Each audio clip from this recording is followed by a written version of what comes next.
I'm obsessed with this show. I've I've watched it a couple of times. I just think it's so joyously inappropriate, and it's gorgeous. The whole show is gorgeous. I think Thank you. yeah, some of the stuff I mean that's in this show, especially season 2, is mind-boggling. So thank you for taking the time to speak with me. At the beginning, yeah, the beginning of season 2, the palace is like it's a battleground. And I was curious what kind of joys you found in sort of destruction. I have found a lot of joy in destruction. I was thinking about this morning because we're currently prepping season 3, and I was going back to the prep for season 2 and I was just like remembering how much time we spent destroying everything that we had built on season 1, and then just thinking like what we kept. We still have signs now like showing of what was this, that destruction carries throughout. Yeah. And you can just pick on it, but it was really fun process, just deciding like how much we would sort of, to what extent we would destroy, and then going through the episodes, and how we would show the repair, because there's also that. So we had to factor in the destruction.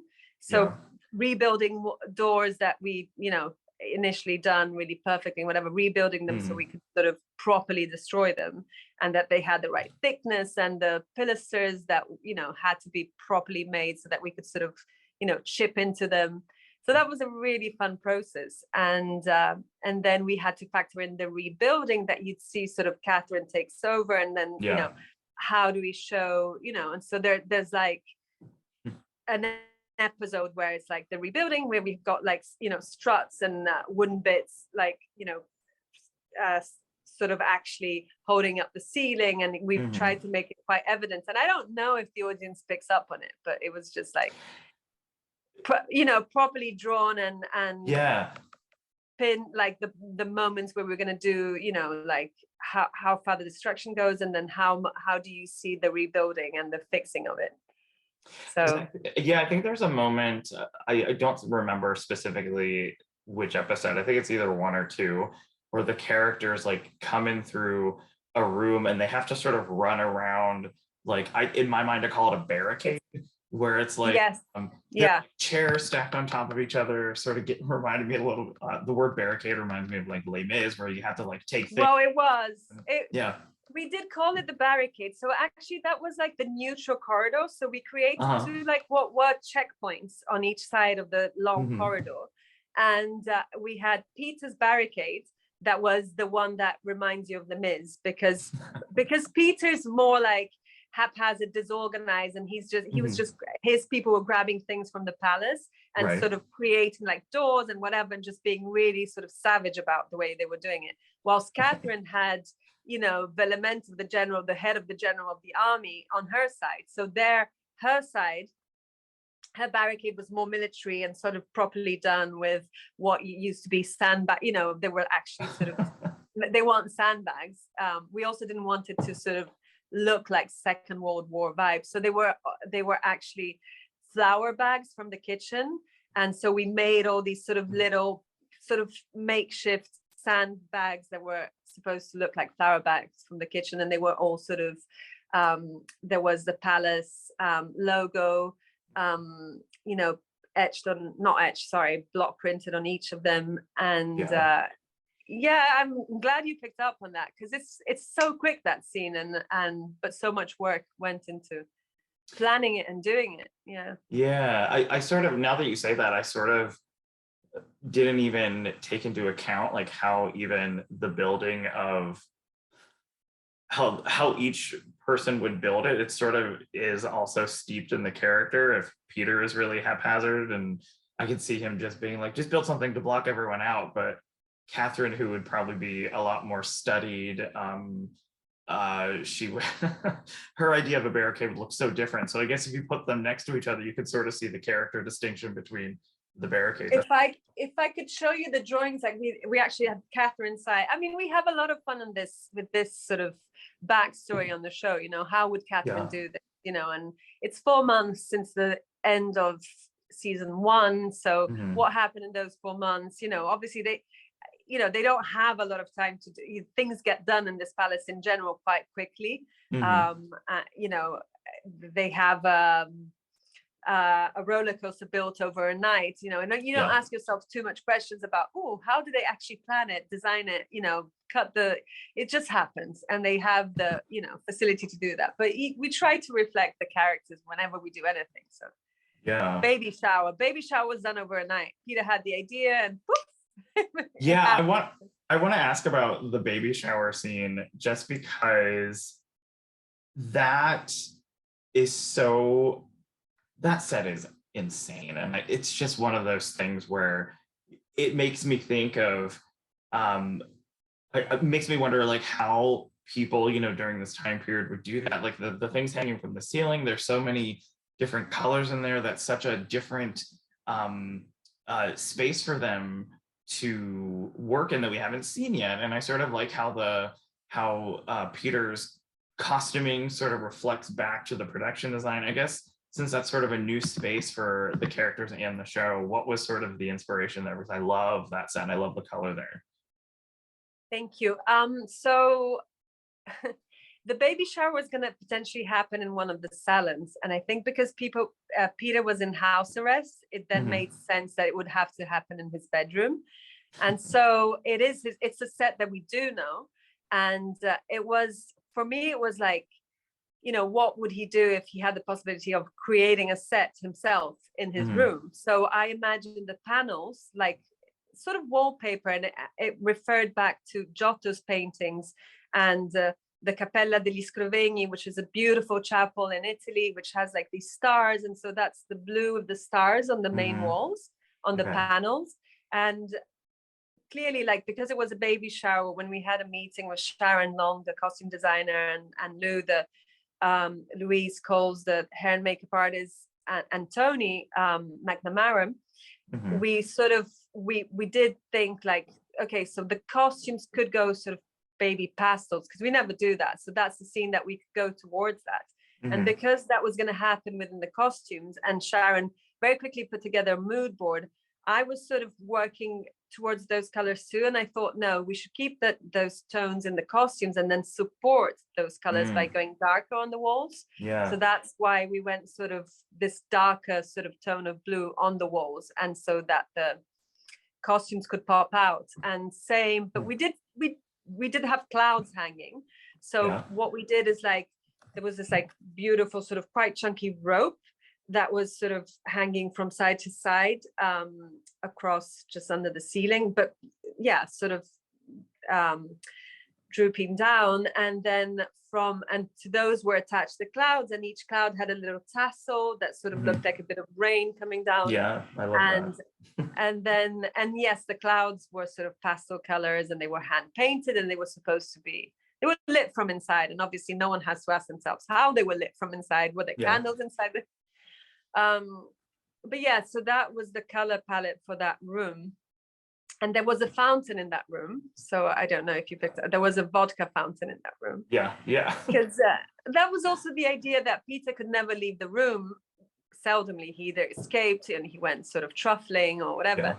But it was like, so what would he do if he could transform that room? He would bring the outside in. So this sort of Baroque fountain we recreated within at the end wall, and it was quite funny to sort of introduce that magically. I just like the idea that he's got, you know, even though he's in house arrest, there's people that will build something for him overnight.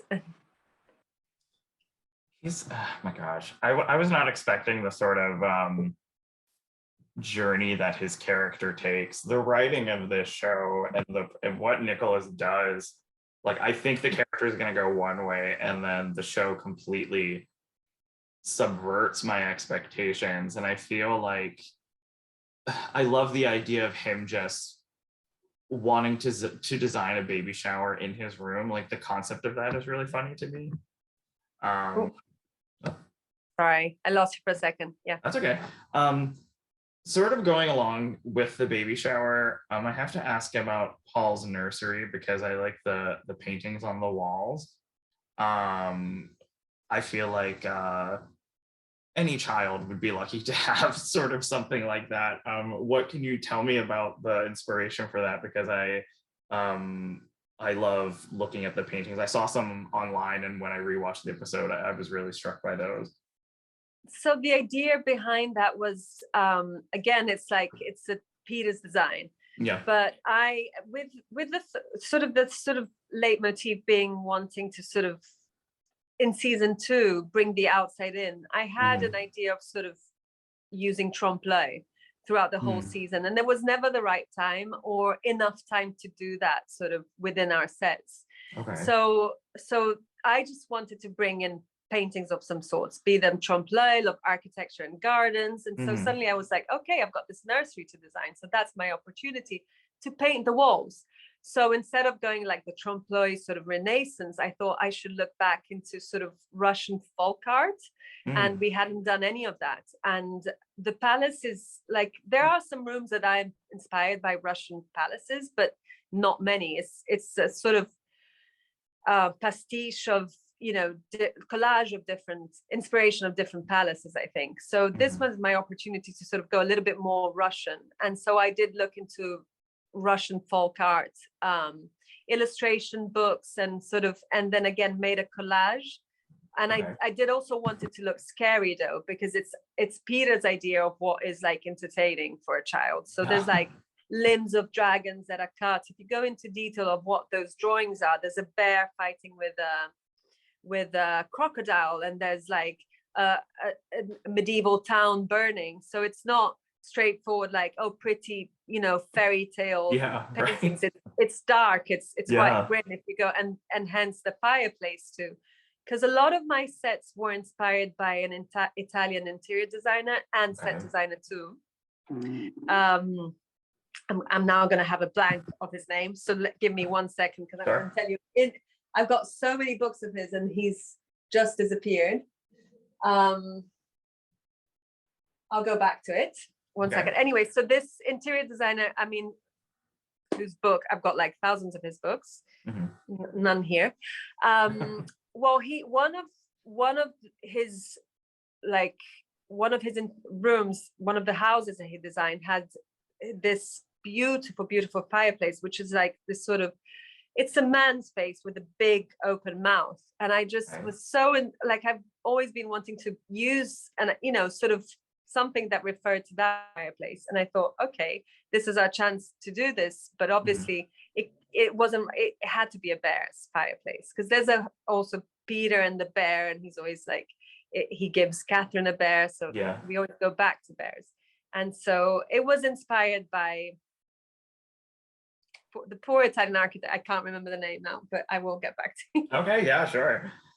You know, throughout the season, I love how Catherine, you know, she wants, essentially she wants the best for Russia. She talks about renewal a lot. She talks about like, you know, creating something sort of from nothing, and creating her vision of Russia.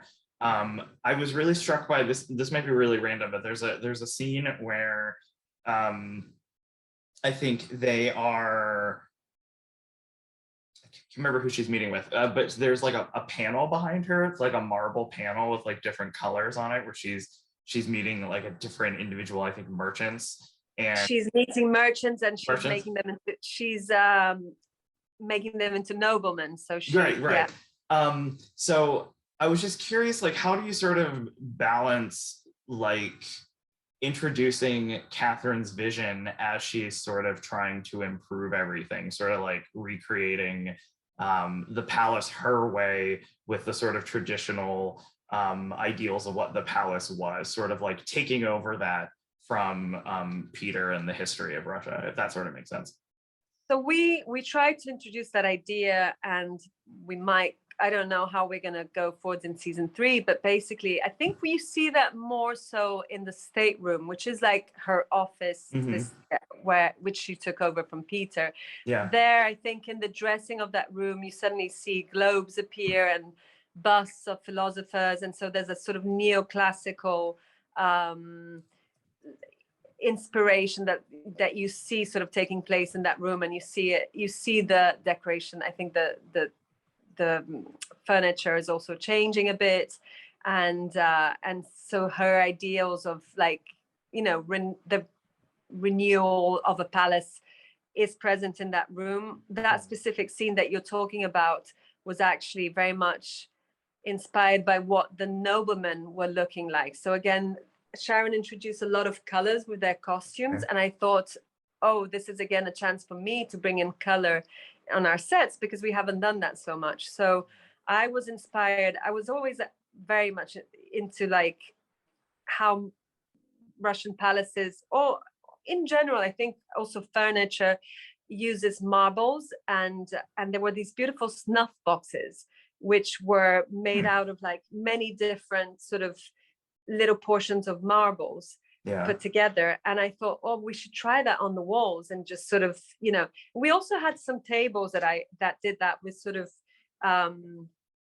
different marbles on the round, which I always found really beautiful. So I thought we should sort of enlarge that and sort of see how that plays on the walls. And I think it worked for that specific scene.